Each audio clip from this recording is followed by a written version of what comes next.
Story reminds me of a few others where they dig up some obscure and insecure individual who once shared some white nationalist views, and they get them to recant for an article claiming they were a white nationalist leader. Check this one out. How a dose of MDMA transformed a white supremacist. MDMA is a drug, also known as ecstasy. They call it the love drug, but more on that later. Brendan was once a leader in the U.S. white nationalist movement, but when he took the drug MDMA in a scientific study, it would radically change his extremist beliefs to the surprise of everyone involved. Oh God, here we go. So this former white nationalist leader volunteers to be in a drug study. Who does that? Not someone smart. He obviously had some other issues going on. The article says Brendan had filled out a standard questionnaire at the end of his ecstasy trip. At the very bottom of this form, he wrote, "This experience has helped me sort out a debilitating personal issue. Google my name. I now know what I need to do." The researchers looked into it and were concerned he was going to go on a mass shooting because he's a disgraced white supremacist who was doxxed and fired a few years ago. But hold on. He was part of Identity Europa, which, as many of you know, contrary to the scary news reports, was a club for European American young adults to honor their heritage and people. No different than Black, Asian, Mexican, or Jewish clubs. They had a strict code of conduct. They weren't skinheads.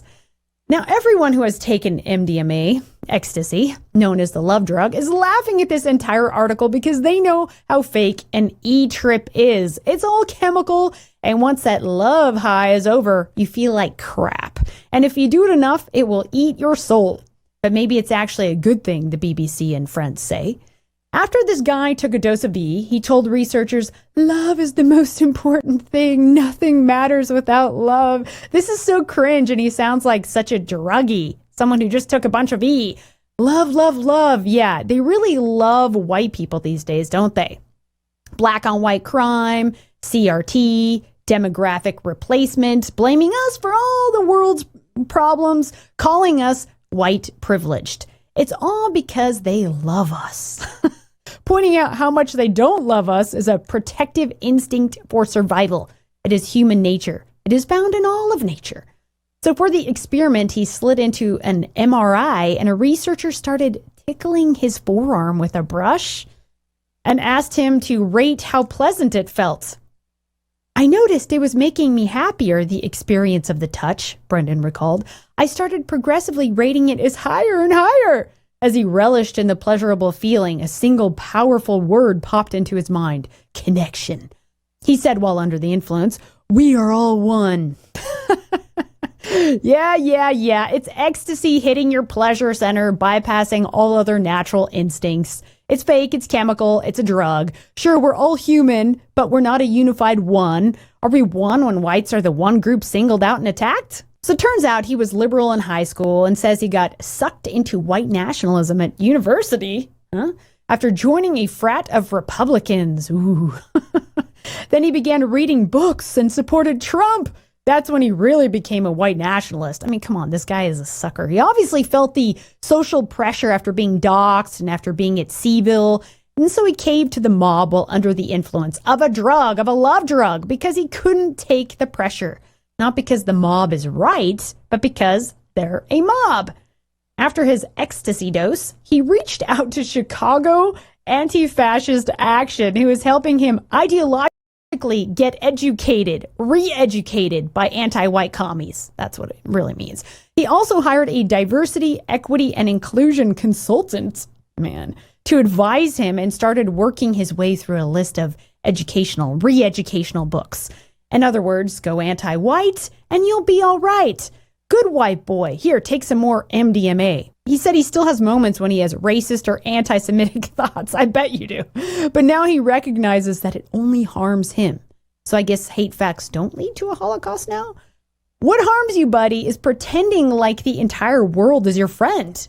Letting your guard down. That's what MDMA does. Sure, I know it's been used in Germany as a truth serum in moderation to help people face and work through traumatic experiences or PTSD. But when researchers are now using it to change people's political views, The article continues, stories such as these are worth examining for the implications they give about MDMA's potential ability to influence a person's values and priorities. There you go. As DeWitt and several co-authors wrote in a case study they published about Brendan in 2021 in the journal Biological Psychiatry. It reads, if extremist views are fueled by fear, anger, and cognitive biases, for no real reasons, the researchers posed, might these be targets of pharmacological intervention? See, it's always about views that aren't theirs. Those are the people we need to drug and influence, right? Their side is never biased. They don't need to reflect. They don't need to take drugs to go on some trip to do some internal soul searching. No. By the way, it's not extremist to perceive real threats. This is human survival. In nature, a mama bear protects herself and her cubs. I am a mama bear. When I see countless articles attacking all white people for being the problem in the world, and how it's better without kids that look like mine, it's a threat. When they celebrate white people becoming replaced, it is a threat. Taking MDMA won't take that away. Drugs can temporarily numb or trick people, but it ultimately won't mask the truth. This trend of drugging people who have bad political views, white people, is going to escalate. Another study in 2012 used all white volunteers to test their racial bias. They were given a beta blocker, a heart drug, and asked to sort through pictures of black and white faces into categories along with positive and negative words such as happy and sad. I mean, this is ridiculous. No other race is tested like this.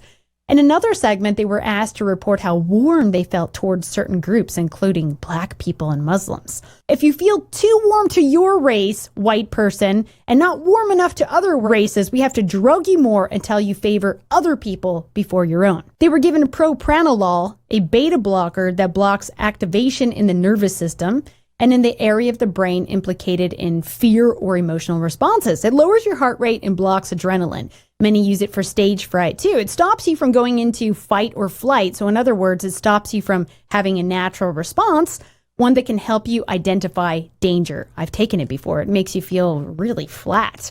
There's always a price to pay for trying to cheat nature. So of course the test subjects didn't feel much while looking at dumb pictures of Muslims or whatever.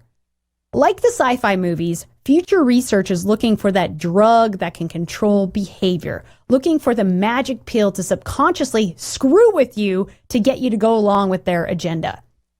Check out this one from May 2017 in the American Journal of Law and Medicine. Pills for Prejudice, Technical Fix for Racism.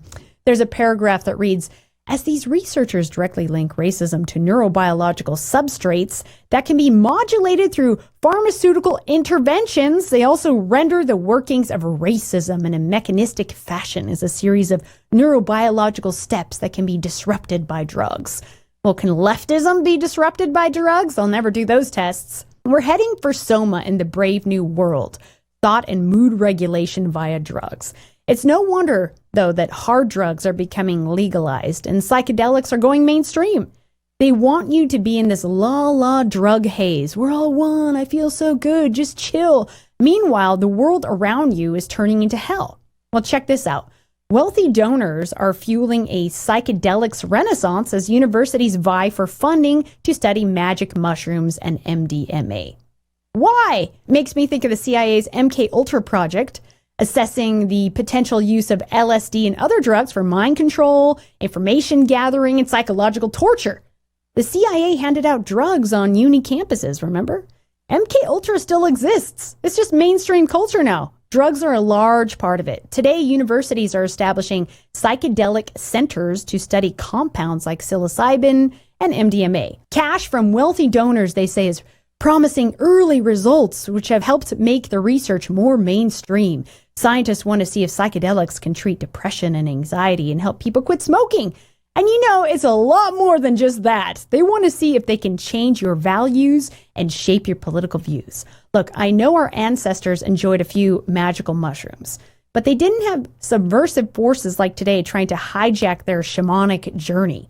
And I know early Silicon Valley guys microdosed mushrooms to kickstart ideas.